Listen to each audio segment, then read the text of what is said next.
Hi, welcome to Gravity Pilates Corework Garage Clips. I'm Elizabeth Leeds, and I want to just talk to you a little bit about if you're used to working with a reformer, or if you're not even used to working with a reformer, what some differences may be between a reformer and a GTS. Just to help you, when you're converting some of the exercises over, how to maximize the GTS components. So the first thing I'm going to discuss with you is how you change the resistance. Typically on a reformer you add springs. Now every reformer is different. Sometimes there's reformers that have different color codes that represent 10%, 25%. Other reformers have 50% to 100% springs in terms of resistance. Perfect, and you probably have learned all your repertoire on how to cater each exercise and what number of spring to put on for each exercise. With the GTS, we give you guidelines in our manual, but we also give you really broad guidelines, like incline level 1 to 8. What does that mean? To increase resistance or decrease resistance, we change the angle of the rails. So we either bring the GTS up or we bring it down. Now, a lot of times in our manual you might see as well, or even if you haven't had a chance to look at it, sometimes we say increase the incline to add strength or more of a resistance focus, decrease to add more of a control focus. Basically, that applies similarly to that of the reformer. If you want to make footwork on the reformer more of a strength and a resisted exercise, then you're going to add more springs on. If you want to make it more of a control, you're going to decrease the springs. The same philosophy applies here. The weight, again, is by changing the angle of the rails, but it's also your body weight on the board. So that's one of the main things for you to understand when you start to work with the exercises. We give you a broad range in terms of 1 to 8 and what to think about, but note that we also give you some guidelines to start off. In the video, we give you some guidelines of where you might want to put someone, and as well as in our manuals, we give you some guidelines as well. So just to understand a little bit more, you can try doing footwork. That first series where we went through squats, and then we did footwork into hip rolls, where we did that rolling action, lifting the hips up and coming back down, bring the glide board down, rolling down, and pushing back up. Those are the first 2 exercises within our repertoire. We started with our inclines higher up because we wanted more of a strength focus. If I wanted to perform that exercise and have more of a control focus, maybe even add a little bit of plyometric with my advanced participants, I might have the incline at 4. So that would add more of a control factor for someone. I then might have a class where some people are on incline levels anywhere from 6 to 8, and I might have an incline level with 3 to 4 for some of my advanced participants because they're going to work more of a control and plyometric aspect. So vice versa may happen too. I might have someone who is more of a beginner and I'm going to kind of go middle of the road and maybe choose incline level 5. So as you start to put together your classes, a lot of the inclines are similar to our other programs, but I'm going to recommend that you yourself get on the machine and feel what it feels like to do some of the exercises at a high level and then a low level. So when you start to cue and when you start to see your participants walk in, you can take one exercise and really tweak it according to their needs. Going along with in terms of resistance, I'm going to highlight some exercises which are really important that we give pretty strict guidelines for, and that's anything that involves the plank exercises and some of the standing exercises.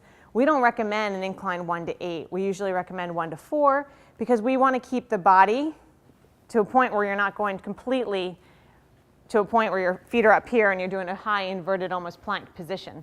So what we start to do with that is we recommend generally with any of the standing split series, incline level 2. If you go to 3, that's going to add a little bit more resistance, and that might help out with people who have difficulty with control. So remember that. Also, if you feel like you want to increase the incline with any of the standing split series or any of the plank series like long stretch, but you, however, don't want to bring someone up higher because that's going to challenge their upper body too much, then you can always add that weight bar in. So stick tuned for some of the trainer tips because we're going to go over this even more when we dissect some of the exercises. But going back to that incline level, remember the higher you go, generally the harder the exercise with respect to resistance. The lower you go, the harder the exercise with respect to control. That also applies with the plank series, the standing series, any of the squat series, and as well as with the arm pulley series. So note that when you start doing those exercises, play around with your own body. So that's number 1. That's the main difference. Springs are what you add on to your carriage to add that resistance. Your body weight in the incline of the rails is what gives you resistance for the GTS. All right, the next big difference in terms of the board and how it looks, there are no shoulder blocks. So that's something that takes some getting used to. So first of all, when you start to do some of the exercises, you have to be really careful with how you cue someone, because people are used to lying down on a machine, and regardless of their torso height, they're going to lie down and line themselves right up against those shoulder blocks. So they naturally feel like that's where they should go. On the GTS, it's a little different. The glide boards are pretty much an open slate. So when you go to cue someone, you have to be careful to make sure you tell them, do I want them toward the bottom edge or do I want them toward the top edge of the glide board? For instance, if you're doing footwork series and you have someone with their head toward the top, you're going to bottom out a little sooner. And that may be what you want to do to maybe limit that person's range of motion, because when they go all the way down, they tend to lose that adduction component, their feet tend to drop, they lose the essence of the exercise. So you might cue them with their head higher up. However, you might say, you know what, they need to go deeper. Why aren't they going deeper with their squats? You need to cue them lower down. So you might be used to cueing someone already with squats and things and where to put your bottom on the glide board when you're doing the exercises, but some of the exercises may be different. For instance, the long stretch, the down stretch. Where do you tell someone to put their knees? That's going to be relative to where their torso is. For instance, if I'm going to have someone here doing a long stretch, they might go elevated into their shoulders. They might feel like this is not a comfortable position. Whereas someone who maybe isn't of the same torso height might feel like, you know what, this is where I want to start. So when they push back, they feel like they can really go all the way back. Now notice what happened. I topped out. So then you have to think, maybe I want them to top out, because again, they might lose that end range control. If I didn't want them to top out, you got to tell them to move their knees back about 1/3 from the bottom. And then all of a sudden you have a lot more range of motion. You can go through a big excursion and you can almost avoid that topping out factor. The further you move your knees back, the more you're taking your levers further and further away from your center of your support. So you're making the exercise more challenging to start off with.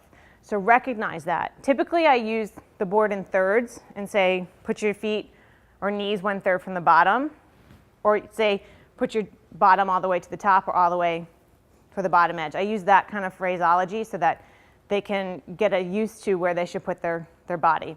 Some of the other exercises, for instance, are any of the bicep curl exercises where you're facing the tower. You're going to definitely have to cue where their bottom should be, especially if you're doing half rollbacks with bicep curls. You're going to find that people will top out rather fast, and give a little bit of leeway in your cueing to allow people to move forward or back so they find their position on the glide board. Another one that it's really critical with respect to shoulder blocks is definitely when it comes to the semicircle. That's one of our advanced exercises that we added in. So you might not have gotten there yet, but I'm going to talk about it a little bit. This is the one where you come down and people are used to rolling back, and you're used to coming back and having their hands up against the shoulder blocks to push the board up, and then they can enter into that position. We don't have shoulder blocks here, and that's perfect. So what you have to do is just find a way to get someone comfortably to come down, and you're going to tell them to pull the board down, and then where they put their hands, they don't have to be anywhere in particular. They can be up here. Where they put their shoulders is more important, and we discussed that in the exercise section. And then to come out of it, you just kind of pull the board down, and then you come up. So people will be looking for the shoulder blocks with the semicircle. And just kind of be really casual and just say, put your arms wherever you need to put them. Rest them overhead on the sides, maybe up to the ceiling. So that's another big difference between the GTS in respect to a reformer. It's just really getting your cueing down with where to put people on the glide board. Last but not least, one of the main things that I love about between the GTS and the reformer is, one, they complement each other so nicely. And that's because you can take a very advanced exercise and teach someone that movement pattern with a controlled resistance or with less resistance than that of the reformer. And then they can go to the reformer and start moving through that movement pattern. To make this clear, I'm going to give you some examples. For instance, standing splits can be really scary for a lot of people, especially if you're on a reformer that's higher up off the floor. If you have someone who's doing standing splits and they're standing on the floor and you're standing right in front of them, that gives them a sense of support, security, that's okay. You're there to catch them. You also have something on the glide board like a slide distance regulator that's going to protect their range of motion. They can learn that movement pattern of equally pressing out and pulling in. They can learn plie in and plie out and feel confident and secure with that movement pattern. You can even then start to tweak in terms of the control factor by moving down to level 1 and really having them work that control.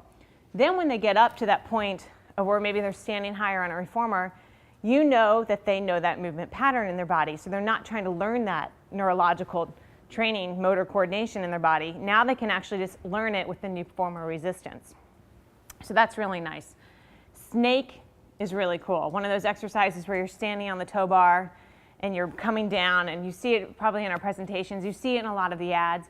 Now you can have someone just standing right on the floor and they can start learning the exercise there. You can start playing with the tow bar height and the incline height for long stretch. That's typically a super hard exercise. A lot of people just stay in this one, but now we move to a plank position. A lot of people can't do this exercise on a reformer. Now if we add the incline level change of maybe a 2 or a 3, that makes it easier. If you add a tow bar height change of bringing it up or down, that's going to assist them. So now they understand how to move the glide board up the rails. They understand how to allow the arms to move up overhead. The abdominals in the body knows how to react to that. And now when they go to the reformer, they can know that exercise. Same thing with long back stretch. So when you go through our repertoire with reformer and like exercises in Corework, you'll see stage 1 are a lot of similar exercises of our Gravity Pilates series. Stage 2 and 3 are really where the advanced, more coordinated exercises come in, but feel free to add those in right away if you've been working with a group. And we teach you how to progress each one of those exercises. So if you have your advanced participant, they can be doing that full-blown exercise technique, and your beginner can be starting to learn it. And they can be looking ahead saying, oh my gosh, I'm going to pretty much soon be doing that exercise that I see in all the marketing pictures, which that's what they really want to do. So anyhow, I hope those little tricks, those little 3 things of the main differences help you out and get you excited to take those exercises that you're so familiar with on the reformer and help transfer them onto the GTS, and how to use the GTS and the reformer as 2 pieces of complementary equipment. Thanks.